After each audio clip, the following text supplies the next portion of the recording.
This is a journey into sound. A journey which along the way will bring to you new color, new dimension, new values, and a new experience. Welcome to the Ghee Spot podcast. I'm your guide, Katie Silcox, bringing you your weekly self-love soundbite. Join us for conversations around sex, spirit, and all things self-care. All things self-care. All things self-care. This is a journey into sound. Uno, dos, tres, cuatro. You are a Ghee Spot podcast with Katie Silcox. Hey everybody, it's Katie here, and I am really excited to launch our first 5 podcast episodes. And we just ask that you be a little patient with us. We're still working out the perfection of the sound here, but we've decided to roll it out. And so today's topic is a good one. And given that we are talking about all things sexy, spiritual, and self-care, is that a word? We want to define some of the traditions that we draw from here at Shakti School. So I'm Katie Silcox. I'm the founder of Shakti School. Shakti School, the word Shakti means power. And so this is a place where women can come online and in live trainings and really learn how to access our own voice and our own sense of purpose on this planet. And, also do the really difficult work of exploring some of the painful patterns that tend to hold us back. And so I've been a student and a teacher of this for now, a student of it for over 2 decades, 20 years. And I've been teaching it for over a decade. And I'm just really excited to share with this community just some fun stuff, some deep stuff, some fun stuff, some not deep stuff, some real girl, regular girl Ayurveda and Tantra, and really anything else we want to draw from, because what we will see, hopefully through this podcast, is that these teachings, these deeper teachings are really just anything in your life that you are doing that takes you from point A to point B. Point B being a place that you want to be, authentically want to be.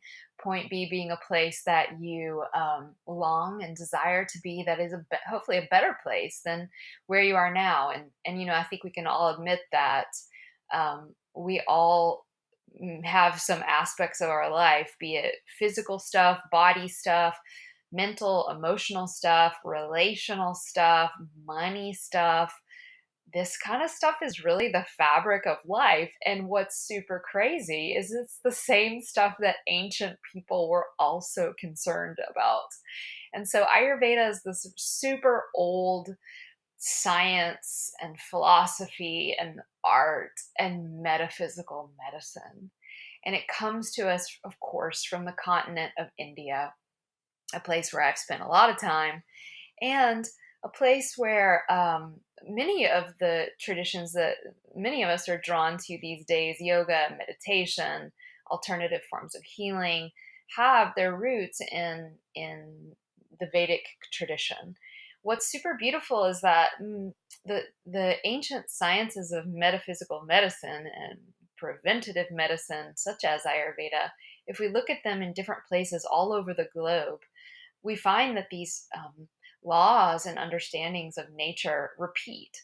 And so while in this tradition on this podcast, we're gonna draw a lot from Ayurveda, because it's one of the best preserved systems of mind-body medicine on the planet, but it's not the only one.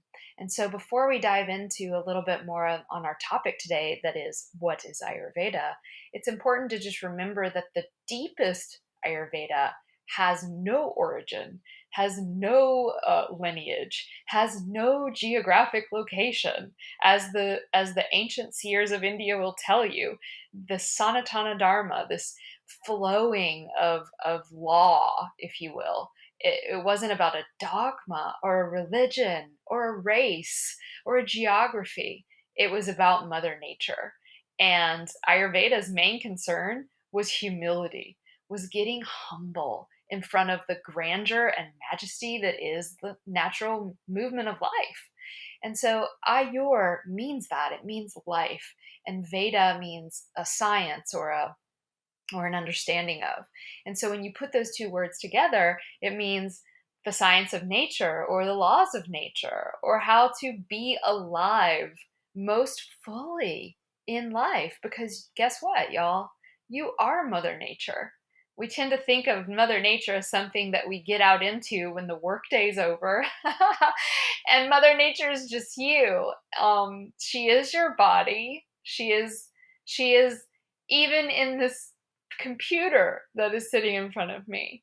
And so that, of course, you know, when I say get out in nature, I mean go out into the trees. Don't go out into the computer.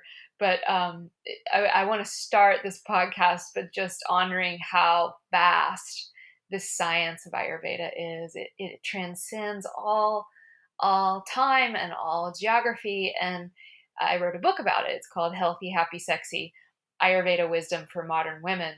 And one of the things I say in this book is Ayurveda is the way that your grandma makes you a chicken soup when you are sick.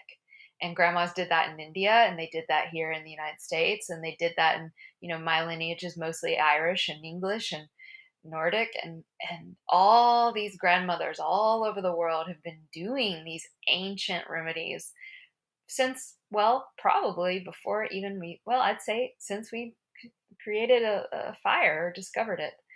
And so Ayurveda is more specifically the sister science of yoga. This is another field that I had a lot of interest in from my age 19 until now.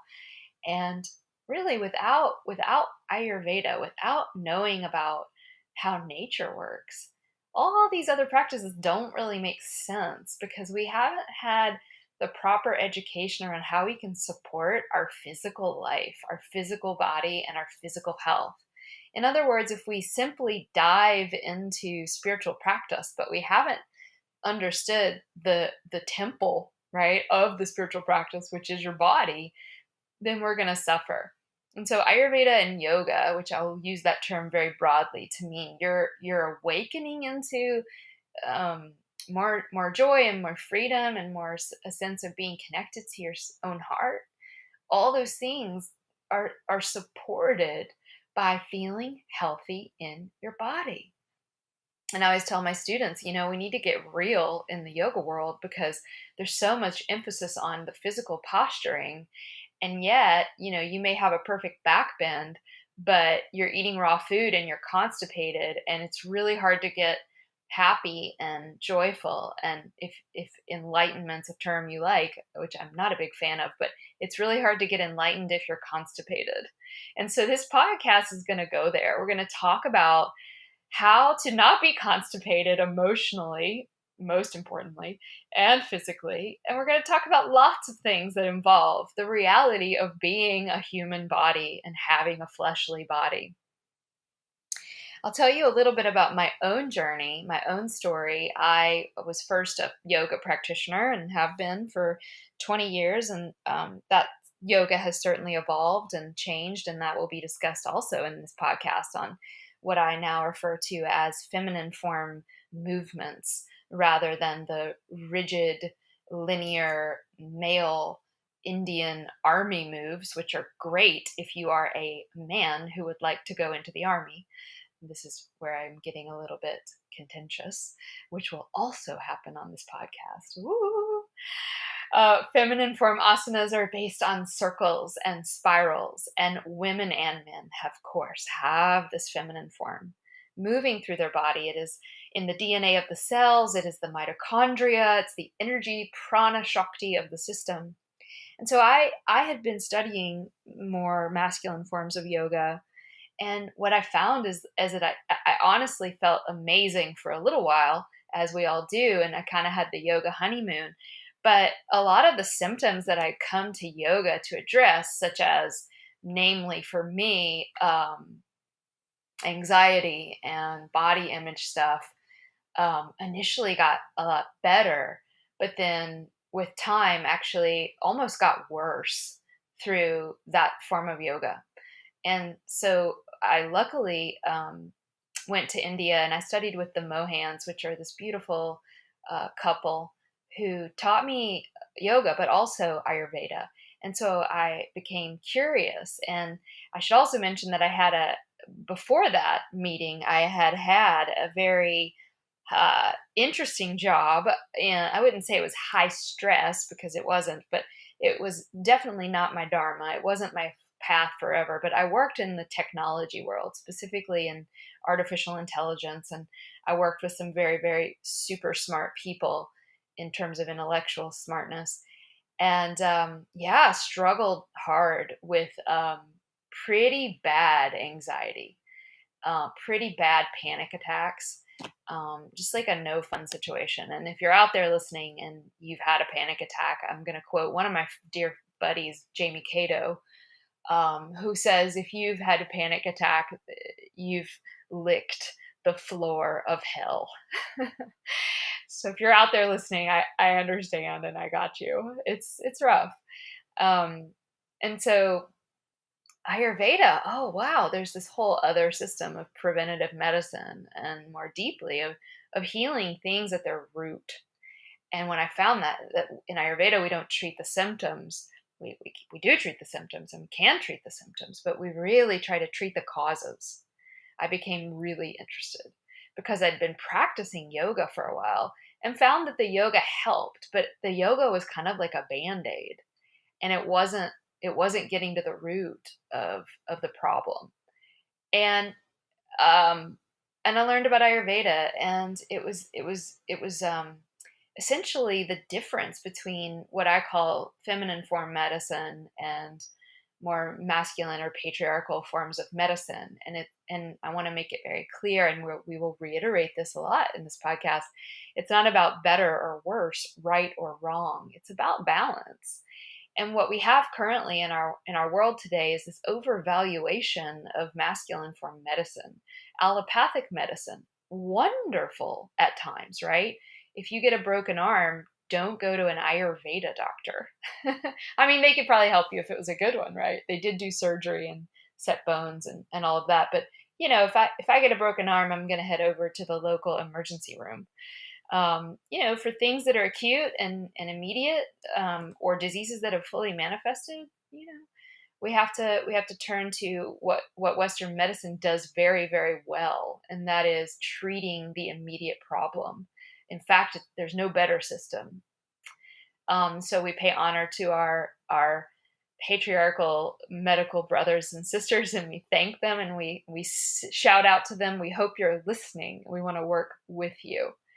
But and even many of my best friends are doctors, and what they'll tell you is that many of the doctors themselves in the Western paradigm are really recognizing the limitation of Western medicine in treating the root causes of diseases.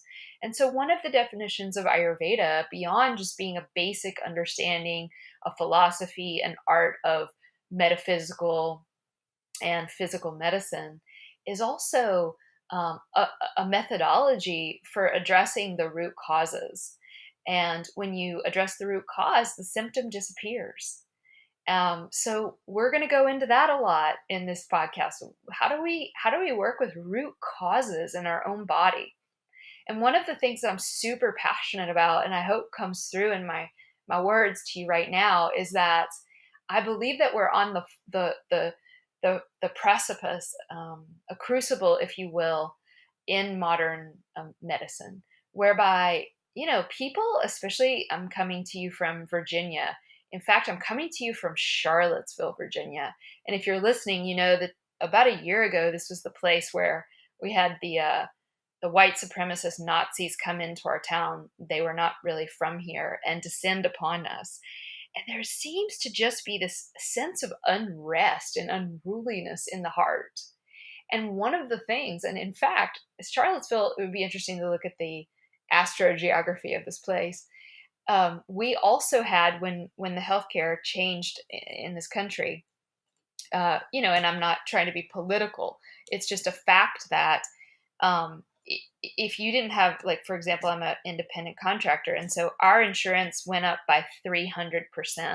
So I went from paying like $300 a month as a young, healthy person to, I believe the quote that I was given was like $1,200 a month.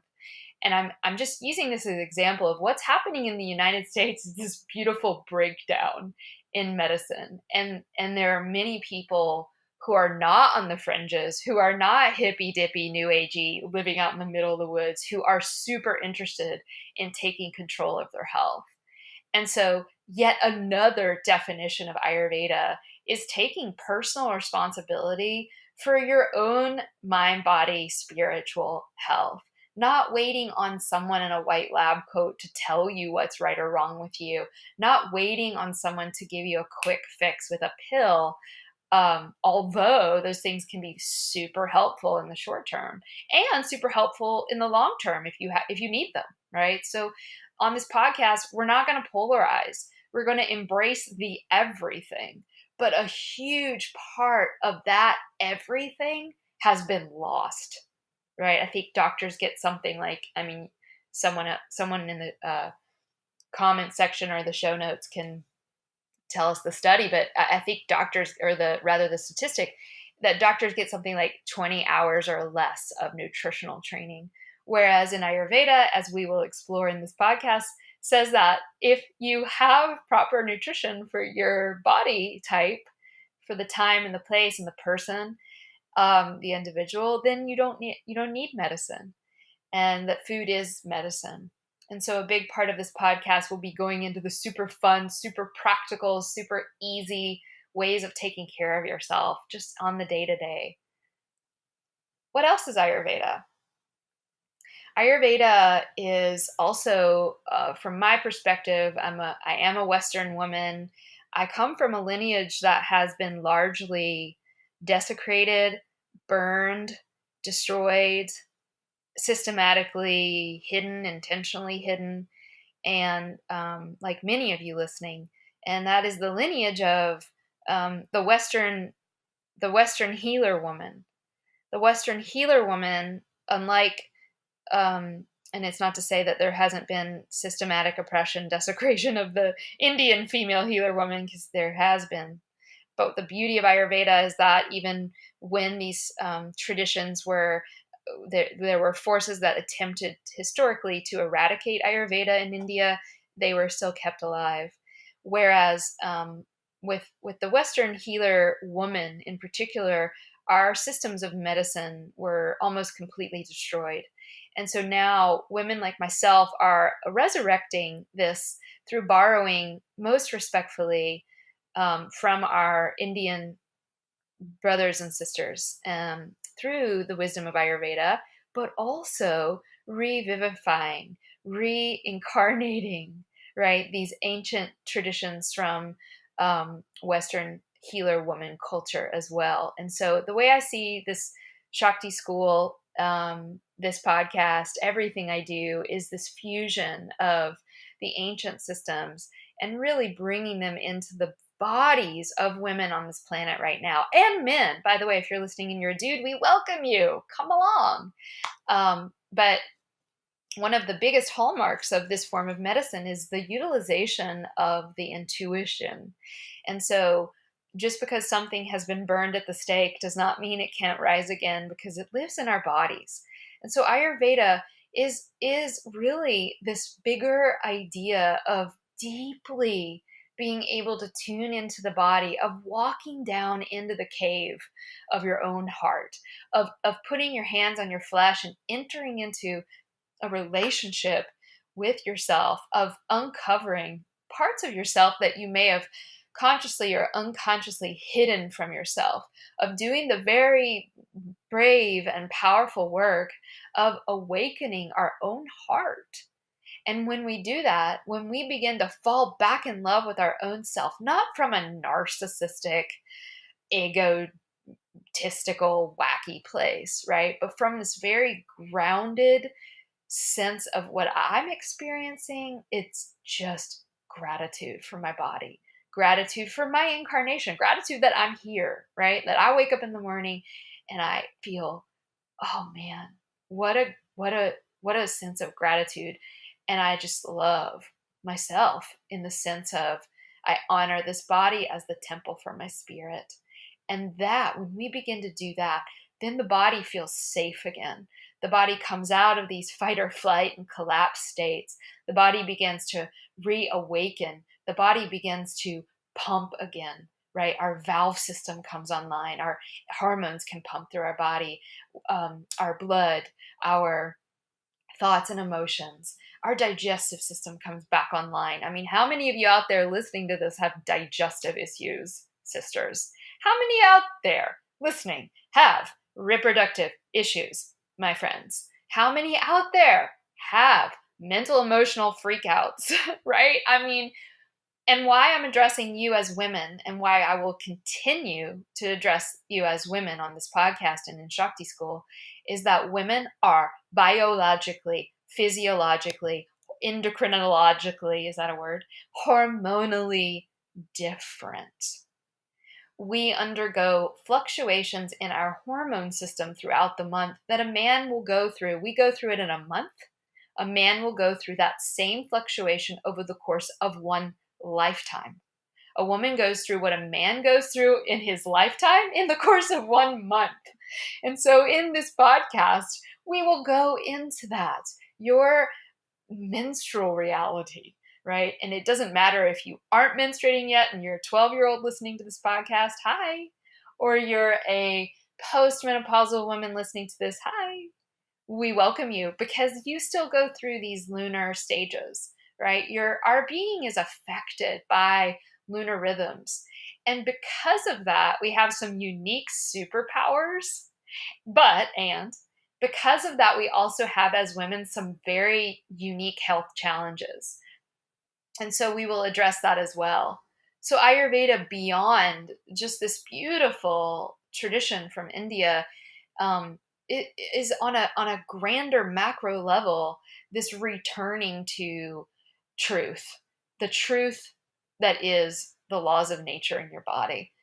In this podcast and in everything we attempt to do at Shakti School, we're not making anything right or wrong. Ayurveda doesn't say something's right or wrong.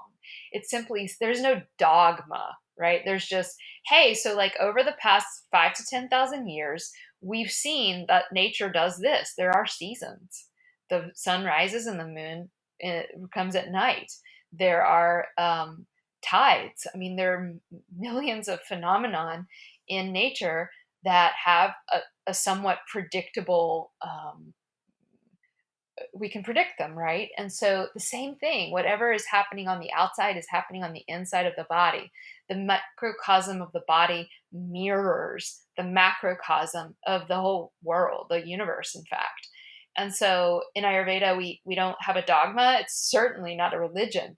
It's simply this really gentle nudging in the direction of balancing what in the end can never be balanced, right? Because the other part of nature is that she's always shifting and changing and even chaotic.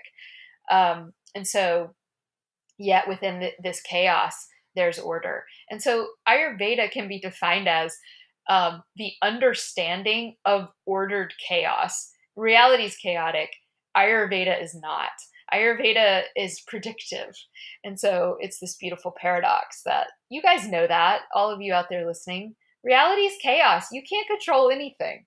But I can certainly go to bed, get my 8 hours of sleep, get up in the morning, take care of my morning daily routine, cook healthy food for myself, try to hang out with non-assholes that are not also energy vampires.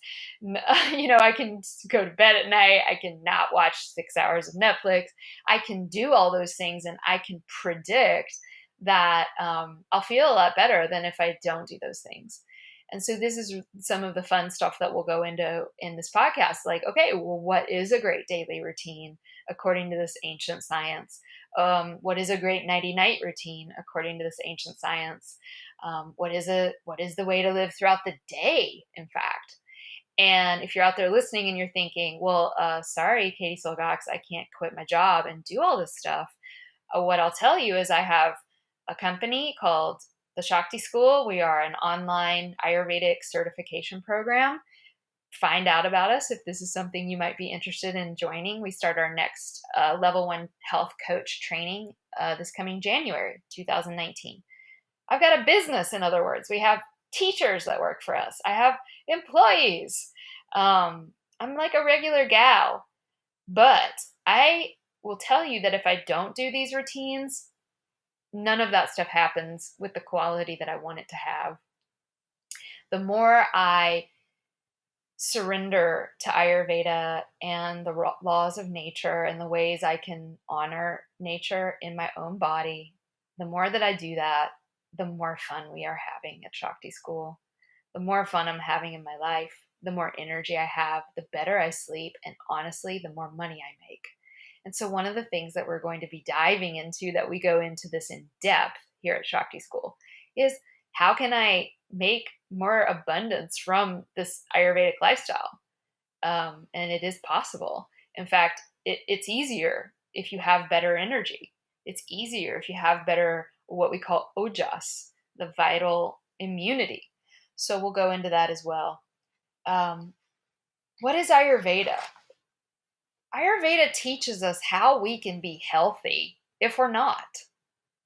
And then it teaches us, once we get that health, how can I maintain that health for as long as possible? Right? This is an ideal. And ideals of perfect health are always going to lead to disappointment. So how can I generally, right, feel good in my body? And how can I maintain that feeling of feeling pretty good? Now, that doesn't mean I'm not going to get a cold. It doesn't mean that I'm not going to feel pain or hot when it's hot out or cold when it's cold out. It doesn't mean that I'm not going to have a bad night where I toss and turn. It doesn't mean that. It means, how can I maintain a reasonable sense of immunity, physical and psychological immunity, for as long as possible? Unfortunately, our body, as it sits here, right, you're listening wherever you are, to be quite honest, will be food for worms one day. The thing that you and I all hold in common is that this body is temporary. But how can I maintain it for as long as possible so that I can do what I'm meant to do on this planet? And so true Ayurveda, true feminine form medicine understands that the body and the mind are never balanced, but they're always in flux. So our focus is really understanding Ayurveda as an ideal, less as like an ideal of health, and much more on increasing, the word I want to use is our power of adaptability. How can I better adapt to the shitstorm that is going to be our life, right? Life is, as I look out the window and read the New York Times, I mean, especially with the internet, it's complicated out there. So how can I become more adaptable? And what's super empowering about Shakti School and Ayurveda and all the beautiful other forms of we'll have Western doctors on here. We're going to have essential oil experts. We're going to have nervous system experts. We're going to have sex experts. We're going to have psychologists. We're going to have so many rad people on the show. But I'm using this term of Ayurveda very broadly. What we're all attempting to do is be more adaptive to life. Ayurveda is also a path of your direct personal experience.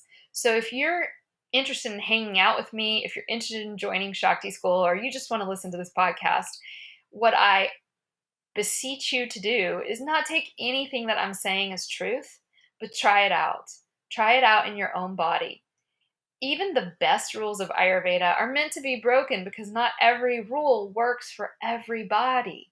One of the famous Ayurveda rules, if you were to call it that, is get up in the morning and drink lemon with warm water.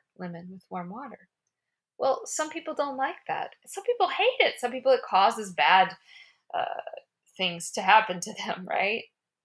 It's all about direct personal experience. What weakens me and what makes me stronger. There are no pills. There are no plants. There are no doctors. There are no gurus that can ever do for you what a little small ounce of self-honesty and a willingness to experience your emotions will do to you. So it's a path of radical self-honesty as well as direct personal experience. There are no rules, there's no gold standards, there's no protocols. At the end of the day, there is no right or wrong. It's really about you trying things out in your own body as you take responsibility for your own health. So I hope this sounds like something you might be interesting. You might be interesting. I'm sure you're interesting, but interested in exploring.